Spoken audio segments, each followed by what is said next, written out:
안녕하세요. 저는 얼마 전 아내의 충격적인 두 얼굴을 보게 된 40대 남자입니다. 애초에 결혼 생활이라는 것 자체가 믿음을 바탕으로 하는 일인데 평소에 좋은 모습만 보여주던 배우자에게 내가 모르던 모습이 있다면 어떨 것 같으신가요? 아마 그 어떤 분이라도 저처럼 말로 다 할 수 없는 충격을 받게 되실 겁니다. 저는 제가 겪은 일에 대해 한번 얘기해 보려고 해요. 끝까지 재미있게 들어주셨으면 좋겠습니다. 저는 화목한 가정에서 나고 자라 대학 졸업 후 평범한 회사의 영업사원으로 취직을 했어요. 저희 부모님께선 항상 제가 좋은 여자를 만나 가정을 꾸리기를 바라셨습니다. 그런데 직장 생활을 하던 중 지인의 소개로 아내를 만나게 되었어요. 아내도 저처럼 평범한 직장에 다니고 있었는데 성격이 참 밝고 상냥하더라고요. 게다가 평소 행동을 봐도 알뜰하고 어른스러운 것 같아 결혼을 결심하게 되었죠. 결혼 전 처음 처가 인사를 하러 갔을 때였어요. 예비 장모님께선 저에게 진수성찬까지 차려주시더니 이렇게 말씀을 하시더라고요. 자네, 우리 성희한테 자상하게 잘해준다고 들었네. 사실 우리 성희 아빠 없이 혼자 키운 게 늘 미안하고 마음에 걸렸는데 이렇게 든든하게 버팀목이 되어줄 사람이 나타나니 얼마나 기쁜지 몰라. 내가 혼자서 열심히 키운다고 키웠는데 그래도 부족한 점이 있을 걸세. 자네처럼 양친 다 살아계시는 집안에서 자란 애들에 비해 모자란 점이 한두 가지씩은 있을 거야. 그래도 자네가 살면서 이해해주고 보듬어주면 정말 고맙겠네. 그런데 옆에 있던 아내가 갑자기 눈물을 글썽이더니 이렇게 말하더라고요. 엄마, 왜 자꾸 엄마 혼자 키워서 부족하다는 얘기를 해. 엄마가 그동안 나랑 오빠 잘 키우겠다고 얼마나 노력했는데. 그러니까 자꾸 그런 얘기 좀 하지 마. 그러자 그 자리에 같이 있던 예비 형님도 한마디 하시더라고요. 그래 엄마, 우리가 아빠 없이 자랐어도 엄마가 아빠 역할까지 다 해줬잖아. 엄마가 그런 식으로 얘기하면 예비 매제가 어떻게 생각하겠어? 매제, 우리 성희한테 이미 들었겠지만 우리 아버지가 원래 어부셨는데 성희가 6살 때 배를 타고 조업을 하다가 사고로 그만 돌아가셨거든. 그 이후에 우리 엄마가 파출부일하면서 우릴 키우느라 엄청 고생을 많이 하셨어. 어떤 사람들은 애비 없는 애들이라고 손가락질하기도 하고 그랬는데 우리 엄마가 그때마다 나서서 싸워주기도 하셨어. 그 옛날에 우리 엄마가 돈 버느라 우리 데리고 서울로 올라와서 고생하신 것만 생각하면 내가 아직도 이렇게 눈물이 나와. 물론 아빠 있는 집 애들이랑 조금 다를 순 있겠지. 하지만 난 우리 엄마가 어떤 부모님보다도 훌륭하게 우릴 키우셨다고 생각해. 그러니까 매제도 이 점 꼭 알아줬으면 좋겠어. 그럼요. 저도 성희 씨한테 장모님이 정말 훌륭하신 분이라고 얘기 많이 들었어요. 그 시절에 여자 혼자서 애 둘을 키운다는 게 보통 일이 아니었을 텐데 장모님께서 그렇게 고생하시면서도 사랑을 듬뿍 주셔서 성희 씨가 이렇게 밝고 상냥한가 봐요. 장모님, 저 성희 씨랑 결혼해서 예쁘게 잘 살게요. 장모님이 사랑으로 키운 딸 눈에서 절대 피눈물 안 흘리게 할게요. 그러니까 저희 잘 지켜봐 주세요. 예비 장모님이 오래전부터 혼자서 아내와 형님을 키우느라 고생을 엄청 하셨다는 얘긴 이미 많이 들어서 알고 있었어요. 그런데 예비 형님의 얘기를 듣고 보니까 예비 형님도 아내처럼 장모님을 참 애틋하게 생각하시는 것 같더라고요. 처가 식구들의 그 끈끈함이 참 좋아 보였어요. 그 후 저는 아내와 결혼을 하게 되었고 1년 후 아내는 임신과 동시에 직장을 그만두게 되었습니다. 그리고 전 이듬해 아들을 품에 안아볼 수 있었어요. 장모님은 정말 좋은 분이셨어요. 애를 봐주러 종종 저희 집에 오시긴 했었는데 하루는 주말에 오시더니 저희한테 이러시는 거예요. 손주는 내가 볼 테니까 너희들은 나가서 드라이브라도 좀 하고 와. 1년 만에 애가 생겨서 신혼생활도 오래 못 즐겼는데 가끔은 부부끼리 데이트도 좀 하고 그래야지. 에이, 장모님. 그래도 어떻게 장모님한테 고생시키고 저희끼리만 놀다 와요. 그건 안 되죠. 난 괜찮다니까 그러네. 우리 손주 보니까 예전에 우리 애들 키울 때가 생각나서 난 너무 좋아. 집에서 이렇게 우리 손주 얼굴 바라보고 있는 게 난 제일 행복하니까 얼른 나가서 재미있게 놀다 와. 이왕이면 저녁까지 먹고 늦게 들어오던지. 장모님은 그렇게 말씀하시면서 저와 아내의 등을 떠미셨습니다. 솔직히 장모님한테 애를 맡기고 저희끼리만 놀러 간다는 것 자체가 참 죄송하긴 했는데 계속 거절하는 것도 예의가 아닌 것 같더라고요. 그래서 저와 아내는 밖에 나가서 가볍게 드라이브도 하고 밥도 먹고 장모님이 드실 만한 맛있는 음식도 하나 포장해서 집으로 돌아갔답니다. 장모님이 이렇게 저희한테 잘해주시니까 저도 자연스럽게 장모님을 더 챙기게 되더라고요. 혼자 계실 장모님이 외로우실 것 같아 처가에 자주 방문하기도 하고 장모님을 모시고 여기저기 많이 돌아다녔어요. 때로는 저 혼자 아이를 보고 아내에게 장모님과 맛있는 거 먹고 오라고 카드를 쥐어주기도 했죠. 저는 결혼하고 나서 정말 처가 식구들을 잘 만났다는 생각을 했어요. 장모님뿐만 아니라 저희 형님도 정말 좋은 분이셨거든요. 결혼한 지 3년쯤 됐을 때 제가 회사에서 힘든 일이 좀 있었어요. 처가에 가서 최대한 티 안 내고 웃으려고 했는데 저도 모르게 표정에서 살짝 티가 났었나 봐요. 그런데 그날 처가 식구들이 다 같이 있는 자리에서 형님이 이러시는 거예요.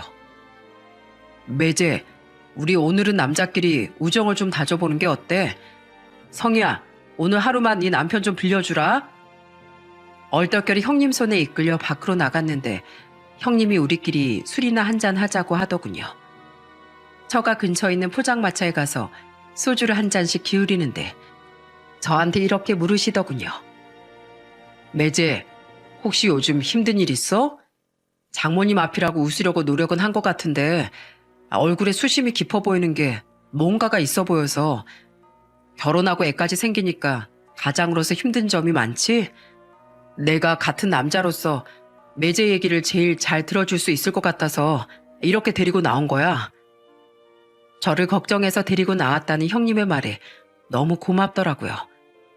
그래서 저는 술을 한 잔 더 들이키고 제 속에 있던 얘기를 꺼내봤습니다. 형님, 참 직장 생활이라는 게 쉽지 않네요. 요즘에 실적도 잘 안 나오고 별것도 아닌 걸로 상사한테 깨지고 이러다 보니까 스트레스가 이만저만이 아니에요. 그래도 예전엔 이런 일이 있으면 에이 그래 이딴 회사 그만두고 이직하지 뭐 이렇게 생각했었는데 이젠 제가 먹여 살려야 할 가족이 있다고 생각하니까 그렇게 가볍게 생각할 수만은 없더라고요. 어떻게든 제가 여기서 버티고 살아남아야 우리 가족이 먹고 살 수 있는 거잖아요. 그러다 보니까 예전보다 속에 쌓이는 것도 더 많아지고 그렇네요. 매제 마음 나도 잘 알지. 원래 가장의 무게가 그렇게 큰 거야. 나도 애 둘이나 낳아보니 이 세상에 있는 부모님들이 참 존경스럽더라고. 다들 이렇게 힘들어도 참으면서 가족을 위해 헌신하는 거잖아. 난 고작 몇 년 했는데도 힘든데 애들 장성할 때까지 키워서 대학 보내고 결혼까지 시킨 부모님들은 얼마나 힘드셨겠어? 이래서 사람이 결혼을 하고 애를 낳아야 어른이 된다고 하는 건가 봐. 그러게요. 저도 다른 부모님들처럼 우리 집안의 듬직한 가장이 되고 싶은데 아직 조금 모자란가 봐요. 아이, 매제가 모자라기 뭐가 모자라.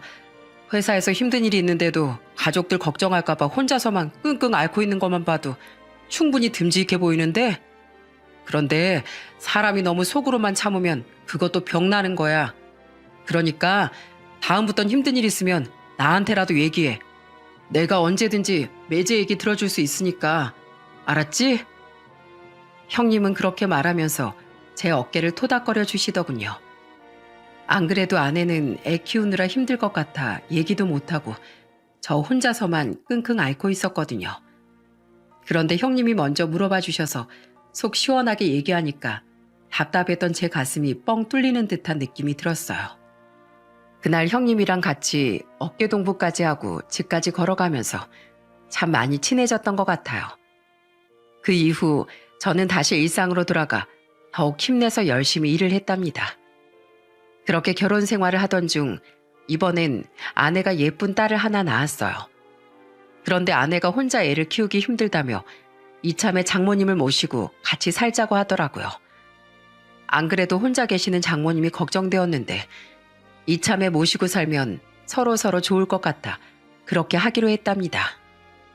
장모님이 저희 집에 들어오신 이후 정말 화목한 일상이 지속됐어요. 하루는 다 같이 둘러앉아 만두를 빚어 먹었답니다. 장모님, 어쩜 만두를 이렇게 예쁘게 빚으세요? 제가 만든 건 울퉁불퉁하고 못생겼는데 장모님이 만드신 건 완전 예술작품 같아요.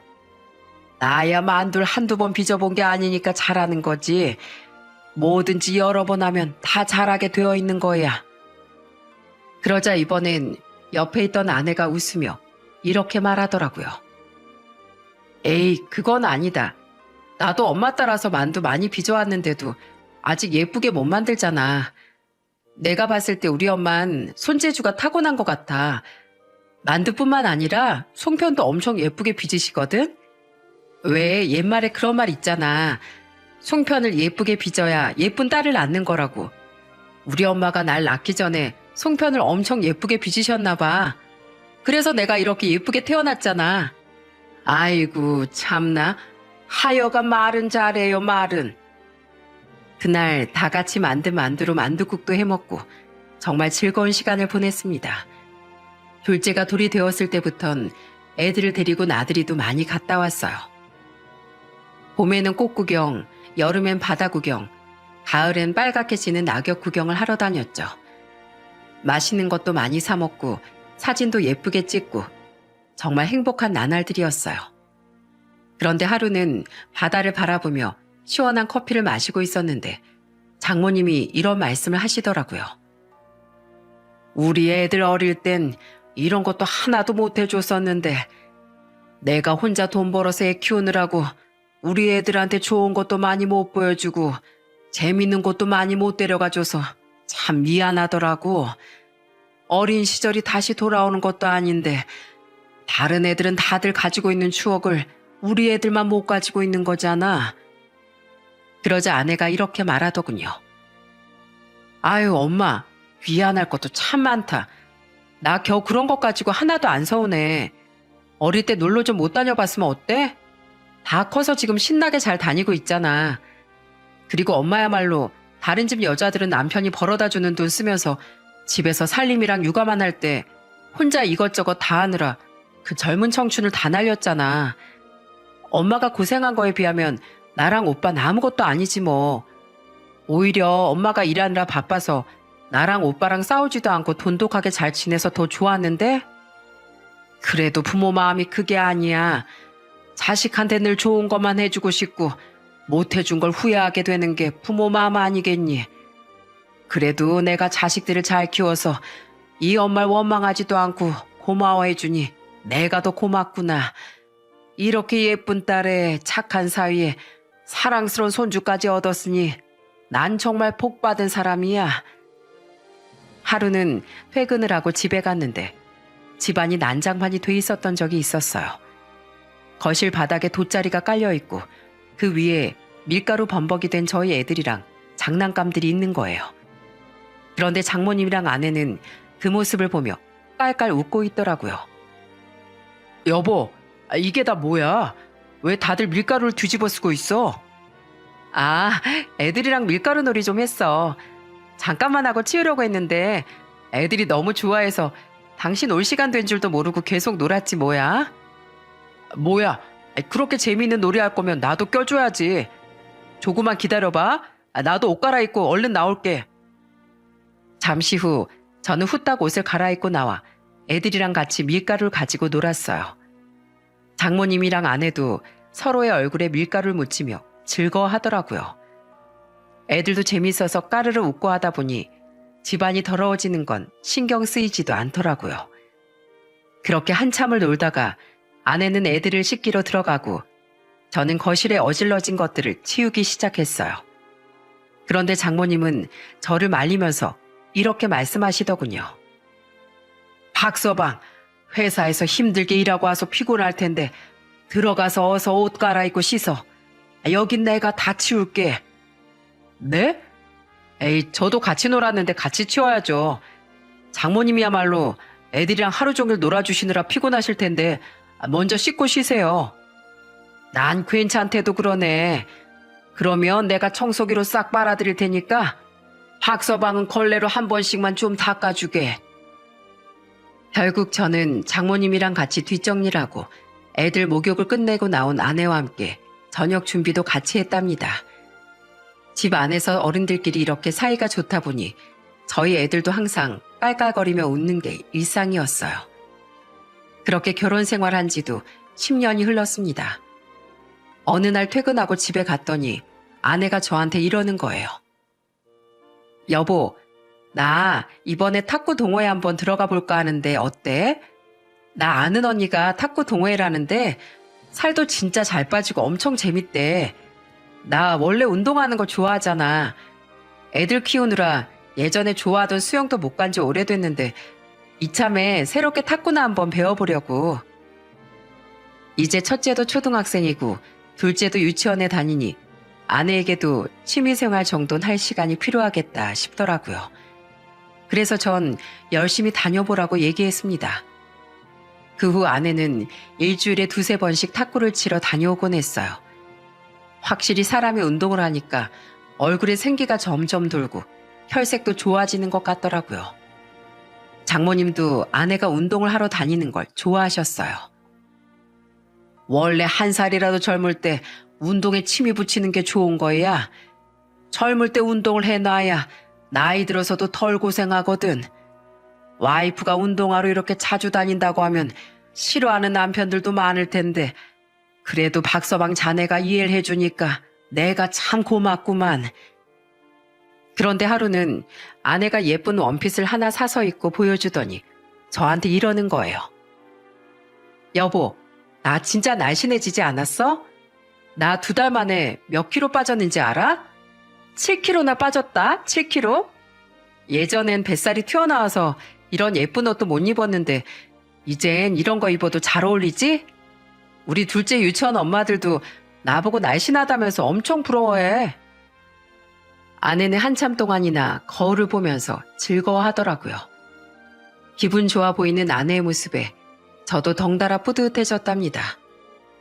그런데 아내가 탁구를 친 지 몇 달 지났을 때였어요. 갑자기 카드값이 엄청 많이 나온 거예요. 제가 너무 놀라서 아내한테 추궁했더니 이렇게 얘기하더라고요.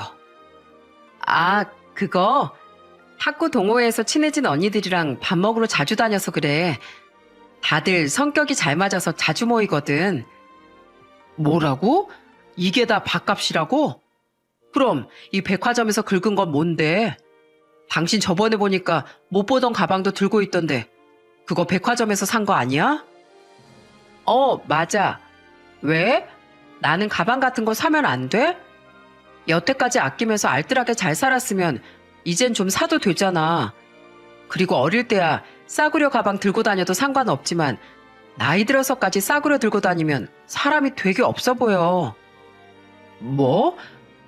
그래도 그런 비싼 걸 살 거면 나하고 상의를 하고 샀어야지. 아니면 갖고 싶은 게 있으면 나한테 얘기하지 그랬어. 그럼 내가 생일 선물로라도 사줬을 거 아니야. 당신은 맨날 일하느라 바쁘잖아. 그냥 언니들이랑 백화점 갔다가 마음에 드는 게 있어서 산 거야. 그리고 그 정도면 그렇게 많이 쓴 것도 아니거든? 나랑 같이 탁구 치는 언니들은 머리부터 발끝까지 다 명품으로 도배하고 다니더라. 그거에 비하면 난 엄청 검소한 거야. 예전엔 참 알뜰했던 아내였는데 탁구 동호회에서 사치 부리는 언니들이랑 친해진 건지 씀씀이가 어느새 많이 커져 있더라고요. 그래서 전 아내가 쓰는 카드의 한도를 낮게 줄여버렸습니다. 꾸미는 것도 좋지만 우리 애들을 위해서 아껴 써야 하잖아요. 꼭 필요하지도 않은 가방에 옷에 화장품 같은 걸 사느라고 낭비하는 건 받아들일 수 없었어요. 그 후 아내는 제가 준 카드 한도 내에서 쓰긴 했지만 확실히 예전보다 외모에 신경을 많이 쓰는 것 같더라고요. 예전엔 외출할 때 그냥 맨 얼굴에 모자만 쓰고 나갈 때도 많았는데 이젠 무조건 화장도 예쁘게 하고 옷도 갖춰 입고 다녔습니다. 그거야 뭐 자기 관리하는 거니 그렇다 치는데 조금 이상한 점이 하나 있었습니다. 아내가 자꾸 제가 장모님하고 대화를 못하게 하는 것 같은 느낌이 드는 거예요. 언젠가부터 장모님이 저한테 말을 걸려고 하면 자꾸 이것저것 핑계를 대면서 말을 가로채더라고요. 처음 몇 번은 그저 우연의 일치라고 생각했습니다. 그런데 하루는 제가 오랜만에 장모님이랑 둘이서 마트를 가려고 했어요. 전에도 장모님이랑 둘이서 몇 번 마트를 간 적이 있었거든요. 그런데 아내가 갑자기 이러는 거예요. 마트는 왜? 뭐 살 거 있어? 필요한 거 있으면 인터넷으로 시키지 그래. 요즘에 인터넷으로 시키면 금방 오잖아. 그렇긴 한데 그냥 장모님이랑 오랜만에 마트 데이트는 하고 싶어서 가서 이것저것 구경도 하고 시식 코너에서 시식도 하고 마트에서 파는 오뎅 하나씩 사서 장모님이랑 먹으면서 오면 좋잖아. 됐어. 뭘 굳이 그렇게까지 해. 차라리 내가 엄마랑 같이 가서 사올게. 당신은 일하느라 피곤하잖아. 그냥 집에서 좀 쉬어. 결국 아내는 장모님의 손을 잡고 둘이 나가버리더라고요.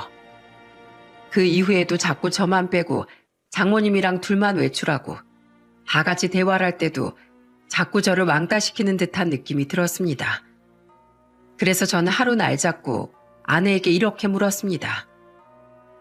여보, 요즘에 도대체 왜 그러는 거야? 자꾸 장모님이랑 둘만 있으려고 하고 나만 소외시키잖아. 혹시 나한테 뭐 불만 있어? 아니야, 그런 거 절대 없어. 내가 언제 당신을 소외시켰다고 그래. 하지만 전 아무래도 이상해 아내에게 계속 추궁을 했어요. 그러자 아내가 한숨을 푹푹 쉬면서 이렇게 얘기하더라고요. 그게 사실 요즘에 우리 엄마 보니까 너무 나이 드신 것 같아서 내가 어릴 땐 엄마가 일하느라 바빠서 같이 시간을 많이 못 보냈잖아. 그래서 지금이라도 엄마랑 둘이 붙어 다니고 싶어서 그래. 엄마한테 더 사랑받고 싶어서 나도 모르게 집착했나 봐. 그런데 진짜 내가 당신 소외시키려고 그런 거 아니니까 오해 좀 풀어. 나 그런 사람 아닌 거 알잖아. 아내의 말을 들으니 어느 정도 이해는 가더라고요. 늦게라도 장모님한테 찰싹부터 어리광을 부리고 싶어하는 그 마음이 안쓰럽기도 했어요. 그래서 그 이후엔 아내가 장모님이랑 둘만 외출해도 별 얘기는 하지 않았습니다. 그런데 하루는 갑자기 형님한테서 전화가 온 거예요. 전화를 받아봤더니 형님이 이렇게 얘기하시더라고요. 매제, 별일 없지? 아니, 난 또 매제가 우리 성이랑 싸웠나 해서. 네? 제가 저희 집사람하고 왜 싸워요? 저희 사이 좋은데요. 아, 그래? 아이, 그럼 다행이고. 아니, 내가 어제 어머니 모시고 외식을 하는데 성이가 따라 나왔더라고. 그런데 나올 거면 매제랑 같이 나오지 왜 혼자만 나왔냐고 하니까 대답을 잘 안 하길래. 그런데 성이 걔 엄마 모시고 살더니 효심이 아주 극진해졌나 봐. 밥 먹는 내내 우리 엄마 옆에 찰싹 붙어서 눈을 떼지를 못하더라니까. 그래요? 저희 집사람이 요새 장모님한테 좀 애틋한 마음을 많이 가지는 것 같더라고요. 나이 먹어서 감정이 풍부해졌나 봐요. 아무튼 다음번엔 그냥 처음부터 저도 불러주세요. 다 같이 맛있는 거 먹으러 가게요. 하지만 얼마 안 가 저는 아내의 그 행동이 장모님에 대한 애틋한 마음 때문이 아니라는 걸 알게 됐습니다. 어느 날 제가 창원으로 주말 출장을 가게 되었어요. 낮에 거래처를 만나고 숙소에 돌아왔는데 일이 많아서 새벽까지 노트북을 켜고 일을 하고 있었습니다. 그런데 갑자기 장모님한테서 문자가 온 거예요.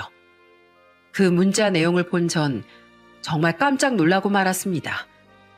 그 문자엔 전혀 이해되지 않는 내용이 써 있었거든요. 박서방, 제발 나 좀 살려주게. 제발 날 그냥 요양병원으로 보내줘. 도대체 이게 무슨 일인지 이해가 되지 않던 그때 장모님한테서 영상이 몇 개 오더군요. 그걸 틀어본 저는 너무 놀라 입을 틀어막고 말았어요. 그 영상 속에서 아내는 평소엔 볼 수 없던 악마 같은 얼굴을 하고선 장모님에게 차마 입에 담을 수 없는 막말을 하고 있더라고요. 엄마, 내가 그 입 좀 제발 다물라고 했지? 아예 엄마가 말 한마디 못하게 내가 그 입을 꿰매버려야 내 말을 들을 거야? 그냥 집에서 애들이나 보고 입 다물고 조용히 살라고. 밥 먹여줘, 재워줘, 필요한 거 다 해주잖아. 그럼 그냥 쥐죽은 듯이 살면 안 돼? 그게 뭐 어려운 부탁도 아니잖아.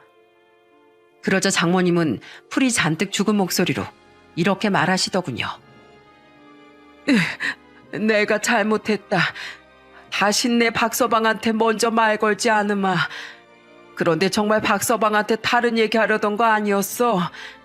그냥 요새 회사에서 힘든 일은 없는지, 새로 끓인 찌개는 입에 맞는지 그거 물어보려던 것뿐이라고. 그 인간한테 힘든 일이 있는지 없는지까지 왜 엄마가 상관하는데? 그리고 그 인간이 엄마가 끓인 찌개 한두 번 먹어? 그런 사소한 것까지 챙기려고 하지 말고 그냥 벙어리처럼 있으란 말이야. 그게 그렇게 큰 요구야? 영상 내용은 그것뿐만이 아니었습니다. 다른 영상에선 또 뭐 때문인지 아내가 장모님한테 물건을 집어던지고 있는 겁니다. 장모님이 아파서 소리를 지르니까 아내가 입을 막으며 이렇게 얘기하는 거예요. 애들 들으니까 조용히 좀 해. 애들이 그 인간한테 내가 엄마 괴롭힌다고 이러면 어떡할 거야? 아주 딸 인생 망치고 싶어서 작정했지? 성희야, 한 번만 다시 생각해보면 안 되겠니? 학서방도 알 건 알아야지. 저리 착한 사람을 도대체 언제까지 속일 거야? 너 그러는 거 아니야. 너 그러다가 천벌 받아. 천벌 내리라고 그래. 나 하나도 안 무서워. 내가 진짜 무서운 게 뭔 줄 알아? 엄마 때문에 그 인간이 알게 돼서 우리 수철 씨한테 해코지라도 할까 봐 그게 제일 무서워. 나 만약에 그렇게 되면 절대로 가만히 안 있어. 아무리 엄마라도 그런 쓸데없는 소리 했다간 그 입을 확 찢어버릴 수도 있다고. 알겠어? 저는 영상을 끝까지 다 봤는데도 이게 사실이라는 게 믿어지질 않더라고요. 장모님하고 그렇게 사이가 좋아 보이던 아내가 이렇게 뒤에서 저 몰래 장모님을 괴롭히고 있었다니, 이게 말이 되는 일인가요?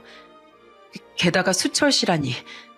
처음 듣는 남자 이름이 나온 걸 보니 아무래도 아내가 다른 남자와 더러운 짓거리를 하고 다니는 것 같았습니다. 저는 너무 큰 충격에 머리가 핑핑 돌았어요.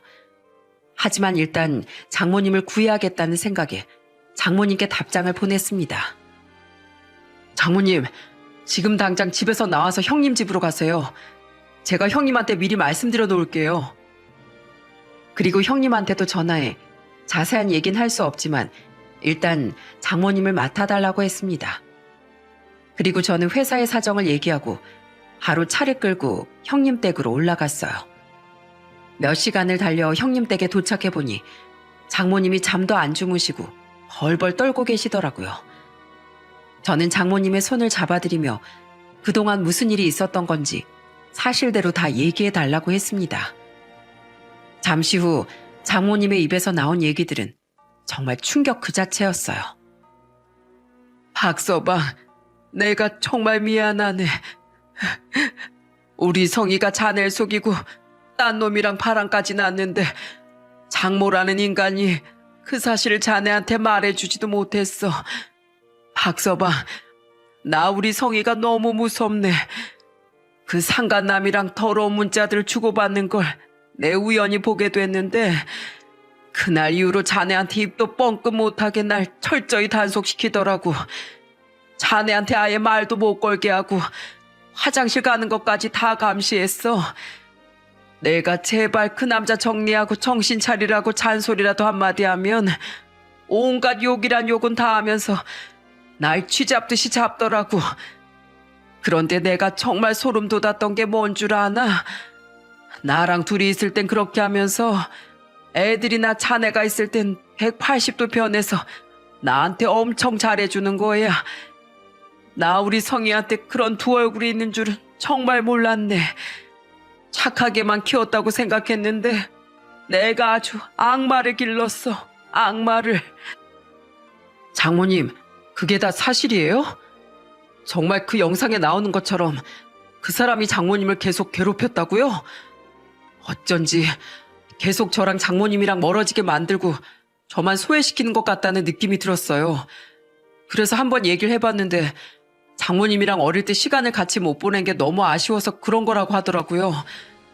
전 그래서 아내가 안쓰럽다고 생각했었는데 그게 다 연기였다고요? 말도 안 돼. 어떻게 이런 일이... 박서방, 이왕 이렇게 된 거 내가 알고 있는 걸 다 말해주겠네. 성희가 만나는 그 남자, 같은 탁구 동호회 다니는 남자라고 하더구만. 게다가 애가 셋이나 있는 유부남이라네. 그런데 더 황당한 게 뭔 줄 아나? 성희가 자기 이름으로 가입된 적금까지 깨고 대출까지 받아서 그 상간남한테 돈까지 퍼줬대. 그것도 자그마치 6천만 원이나. 그런데 그 상간남은 자꾸 핑계대면서 돈을 갚지도 않고 성인 그놈한테 푹 빠져가지고 돈 달라는 소리도 못하더라고. 그런데 그 돈 자네가 회사에서 힘들게 일해서 번 돈이잖아. 그 소중한 돈을 외간 남자한테 갖다 바친다는 게 말이 되는가?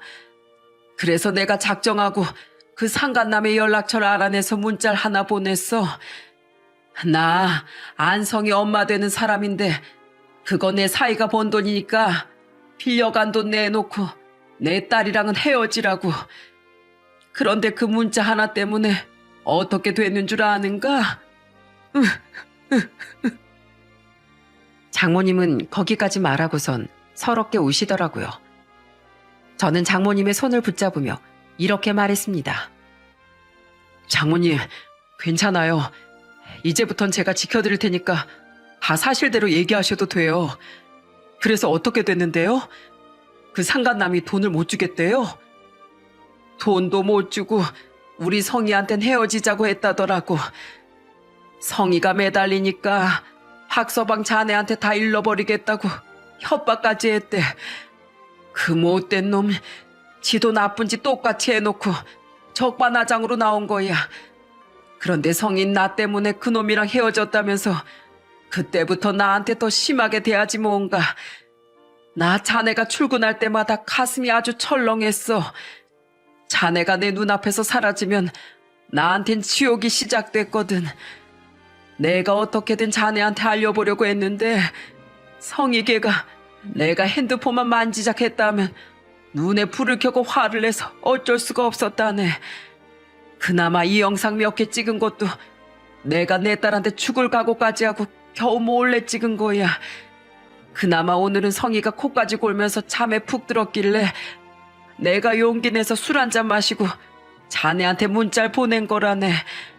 아참, 내가 혹시나 자네가 안 믿어줄까봐 아까 나오기 전에 성희 휴대폰에서 그놈이랑 주고받은 문자 내용을 다 사진으로 찍어왔어. 자, 여기 보이지? 아무리 내 딸이라지만 어떻게 이런 쓰레기 같은 짓을 했는지 원. 장모님이 보여주신 사진 속엔 아내가 상간남과 주고받은 문자 내용과 더러운 사진이 가득했습니다. 저는 너무 충격적이고 황당해서 어쩔 줄을 모르겠더라고요. 옆에서 같이 듣고 있던 형님도 쌍욕을 하면서 막 화를 내더라고요. 안성이 못된 거, 우리 엄마가 지를 얼마나 바르게 키우려고 노력했는데 어떻게 매제를 배신하고 뒤에서 이딴 더러운 짓거리를 해? 이게 사람이 할 수 있는 짓이야? 저는 잠시 생각을 정리하고 형님에게 이렇게 말했습니다. 형님, 저 그것들 가만 못 둡니다. 내일 가서 아주 머리털을 다 뽑아버리던지 해야겠어요. 그러니까 당분간 장모님 좀 부탁드려요. 혹시라도 저희 집사람이 찾아오면 절대 집안에 들이지 마세요. 아시겠죠? 다음날 아침 장모님이 사라진 걸 발견한 아내가 장모님한테 전화를 하더군요. 장모님이 스피커폰으로 해두셔서 모두가 그 내용을 들을 수 있었습니다. 아내는 날카로운 목소리로 장모님한테 이렇게 말하더군요. 엄마, 아침부터 어딜 간 거야? 설마 나가서 그 인간한테 몰래 전화했거나 그런 건 아니지? 아니야. 그냥 아침부터 속이 답답해서 잠깐 산책 나왔어. 네가 박서방한테 입도 뻥끗하지 말라고 했잖니. 내가 그 소리를 한두 번 들은 것도 아닌데 설마 벌써 까먹었겠니? 이제야 좀 말이 통하네. 앞으로도 그냥 엄만 우리 집 식모처럼 살면 돼. 그냥 식모 아니고 뭐다? 벙어리 식모. 다시 한번 말하지만 그 인간한테 말 한마디라도 하면 내가 가만 안 둔다. 아휴, 몸도 찌뿌둥한데 난 또 탁구나 치러 가야지. 그래, 말 안 할게. 탁구 잘 치고 와. 장모님은 제가 이미 사실을 알아버렸다는 걸 비밀로 하기 위해 일부러 아내에게 당하는 척 해주셨어요. 그래야 제가 탁구장에 가서 기습을 할 수 있으니까요. 저는 아내가 탁구장에 가기로 한 시간에 맞춰 그 탁구장으로 향했습니다. 그런데 들어가 보니 아내와 상간남을 비롯한 동호회 사람들이 여러 명 있더라고요. 둘이 헤어졌다면서 아직도 같은 동호회를 다니고 있는 걸 보니 더러운 짓을 하는 인간들은 뻔뻔함도 장난이 아니라는 생각이 들더군요. 저는 성큼성큼 걸어가 아내의 뺨을 세게 후려쳤습니다. 당신 뭐야? 갑자기 여기 무슨 일이야? 아내 놀란 눈으로 소리를 치더군요. 저는 옆에서 이 모습을 지켜보고 있던 상간남의 멱살을 잡아 아내 쪽으로 확 밀어버렸어요. 뭡니까? 이게 대체 무슨 짓이에요? 서로 부딪혀 넘어진 그 둘을 향해 저는 이렇게 말했어요. 무슨 짓? 그러는 너희들이 벌인 짓은 무슨 짓인데? 애까지 있는 유부남 유부녀끼리 뒤에서 은밀하게 만나면서 더러운 짓거리 하니까 그게 그렇게 재밌디? 그러자 아내가 벌떡 일어나 소리를 지르더라고요. 그게 무슨 소리야? 더러운 짓거리라니. 왜 생사람을 잡고 그래? 생사람? 야, 안성이, 너 정신 차려. 넌 내가 여길 괜히 찾아왔을 것 같아? 이미 너희들이 무슨 짓을 했는지 다 아니까 찾아온 거라곤 생각 못해? 뭐? 다 안다고? 설마 우리 엄마가 다 얘기한 거야? 맞지? 그런 거지? 와, 진짜 딸 인생을 망치고 싶어서 작정했나? 내가 제발 입 좀 다물라고 했는데 왜 그 입을 또 나불거려? 너야말로 장모님 인생을 망치고 있었잖아. 너한텐 혼자서 힘들게 널 키워준 장모님보다 애 딸린 저 유부남이 더 중요하디? 그래서 장모님이 나한테 한마디도 못하게 감시하고 위에서 몰래 물건까지 집어던지면서 괴롭혔어? 내가 어제 확인해보니까 장모님 팔다리에 멍이 가득하더라. 넌 완전 미친 페류나야. 어떤 자식이 본인을 위해서 희생한 부모를 그딴 식으로 대해? 당신이 무슨 상관인데? 당신 엄마도 아니잖아. 내 엄마야. 당신은 장모님한테 엄마라고 부를 자격도 없어. 넌 자식 자격 박탈이라고. 그리고 너 저놈한테 돈까지 줬다며? 한두 푼도 아니고. 뭐? 6천만 원? 야, 너 그 돈 어떻게 번 돈인 줄 알아? 내가 회사에서 상사한테 깨지고 여기저기 발에 불이 나도록 뛰어다니면서 번 돈이야. 아무리 회사에서 스트레스 받고 힘든 일 있어도 우리 가족 내가 책임지겠다는 생각으로 열심히 일해서 번 돈이라고. 그런데 네가 그 돈을 저딴 놈한테 다 갖다 바쳐? 네가 그러고도 사람이야? 어쩌라고? 그럼 난 뭐 놀았어? 나도 집에서 살림하고 애들 키웠어. 누가 보면 지 혼자만 고생 다 한 줄 알겠네. 그래, 당신도 물론 고생했겠지. 그런데 살림이랑 육아 당신 혼자 다 한 거 아니잖아. 당신이 힘들다고 해서 장모님한테 용돈 드리면서 모시고 살았잖아. 난 그래도 당신이 우리 애들 위해서 애써주는 것 같아서 취미생활이라도 하라고 탁구 동호회도 허락해 준 거야. 당신이 탁구 치러 다닌답시고 맨날 밖으로 나가도 나 아무 말 안 했다고. 그런데 이제 보니 탁구는 핑계였고 저놈이랑 붙어 다니고 싶어서 그렇게 자주 나갔던 거였네. 맞지?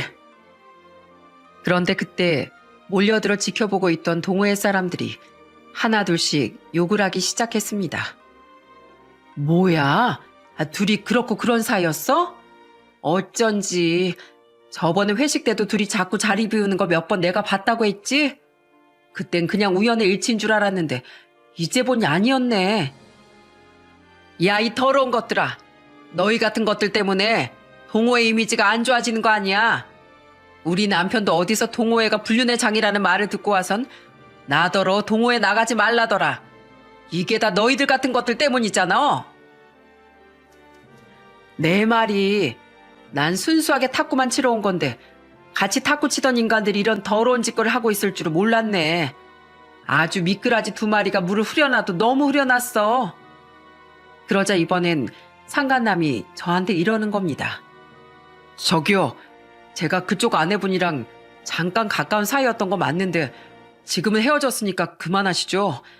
저요, 솔직히 그쪽 아내분 지긋지긋해요.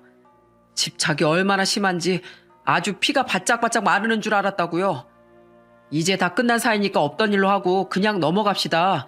예? 뭐? 없던 일로 하고 그냥 넘어가? 야, 네가 가져간 6천만 원이나 내놓고 얘기해.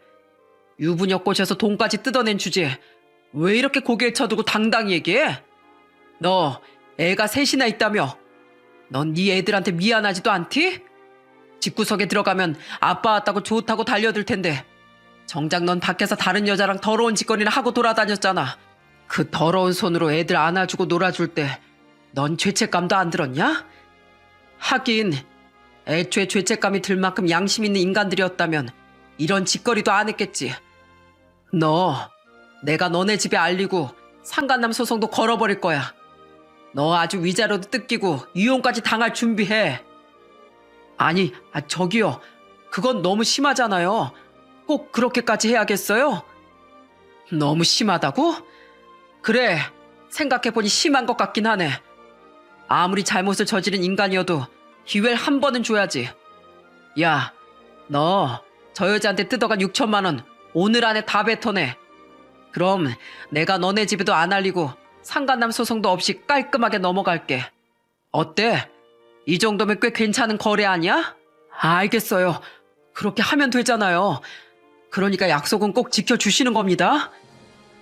하지만 저는 그 약속을 지킬 생각이 추워도 없었습니다. 결국 상간남한테서 6천만 원을 받아낸 전 상간남 소송을 걸고 맘카페에도 글을 올려버렸어요.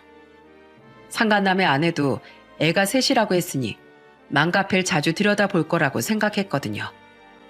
그 와중에도 아내는 쪽팔렸는지 며칠째 집에 들어오지도 않더라고요.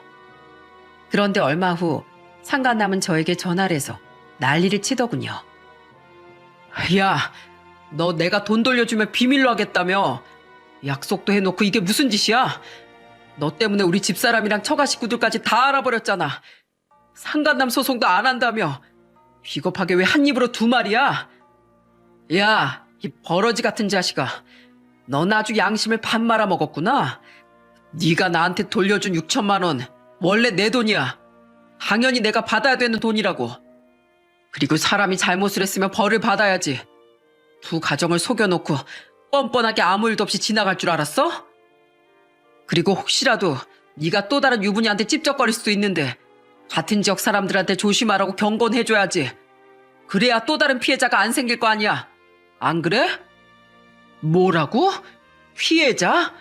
내가 무슨 피해를 입혔는데? 내가 뭘 잘못했다고 이렇게까지 하는 건데?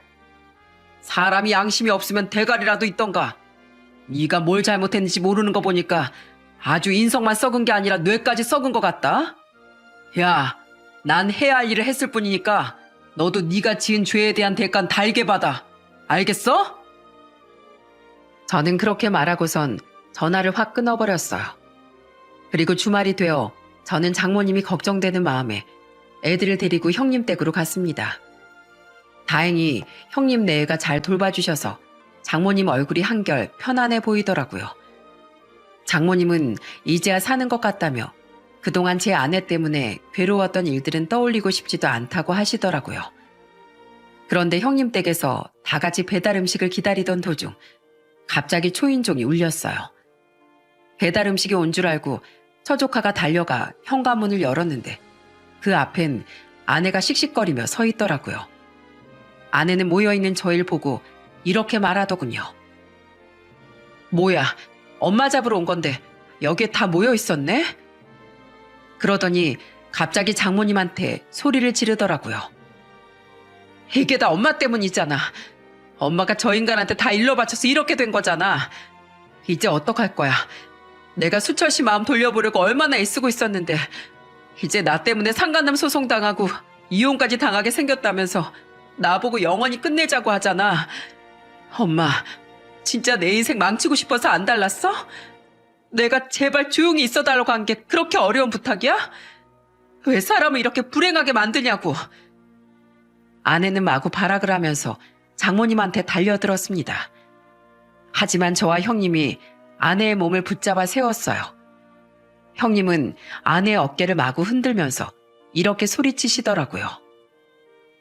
야, 안성이, 너 미쳤어? 우리 엄마한테 뭐 하는 짓이야? 너 남자한테 아주 미쳐가지고 제정신이 아니구나. 우리 엄마가 이런 짓거리나 하라고 널 그렇게 힘들게 키우신 줄 알아?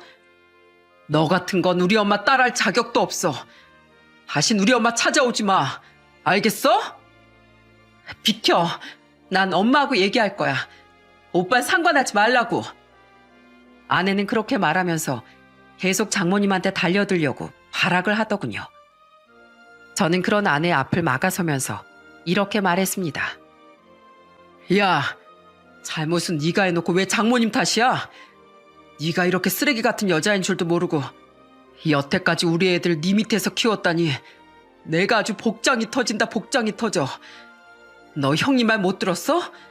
넌 이제 장모님 딸 아니야. 그리고 내 마누라도 아니고. 장모님도 한 말씀 하세요. 그동안 쌓인 거 많으시잖아요. 이 인간이 장모님한테 손끝 하나 못 건드리게 할 테니까 얼른 하고 싶은 말 하시라고요. 그러자 벌벌 떨고 있던 장모님이 용기 내서 한마디 하시더군요. 성이, 너 앞으로 나랑 부모 자식 간의 연을 끊자. 난 더 이상 너 같은 딸 필요 없다. 앞으로 나한테 엄마라고 부르지도 말거라. 뭐라는 거야? 엄마, 왜 엄마가 잘못해놓고 나보고 연을 끊지? 얼른 책임져. 내 인생 책임지라고. 아내는 계속해서 소리를 지르며 발광을 했지만 가족들 전부 달려들어서 아내를 집 밖으로 쫓아내버렸어요. 형님은 애들한테 다음부턴 절대로 아무한테나 문 열어주지 말라고 단단히 교육을 시키더군요. 그 이후 저는 이혼을 하게 되었고 애들도 제가 키우게 되었답니다. 장모님은 앞으로 형님이 계속 모실 거라고 하더군요. 이혼한 지 몇 달 지났을 때 형님이 전화로 이런 얘기를 해주시더라고요. 매제, 성인 얼마 전에 정신병원에 입원시켰어. 집착증과 의심증이 병적인 수준으로 너무 심하더라고. 아휴, 걔가 원래 그런 애가 아니었는데 어쩌다 그렇게 된 건지. 아무튼 매제, 앞으로도 힘든 일 있으면 언제든지 연락해. 알았지? 그 이후 저는 가끔씩 장모님이랑 형님한테 안부 연락 정도는 하고 있어요. 전처는 저에게 끔찍한 짓을 저질렀지만 장모님과 형님은 저에게 좋은 기억만 남겨주신 분들이었으니까요. 그렇게 이혼을 한 지도 벌써 1년이 지났네요.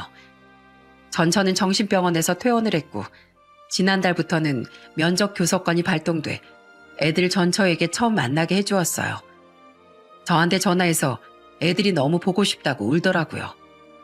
솔직히 만나게 하고 싶진 않았지만 법적으로 정해진 거라 어쩔 수 없더라고요. 전처를 만나고 온 애들한테 무슨 일 없었냐고 자세히 물어보니까 다행히 아무 일도 없었다고 하더군요.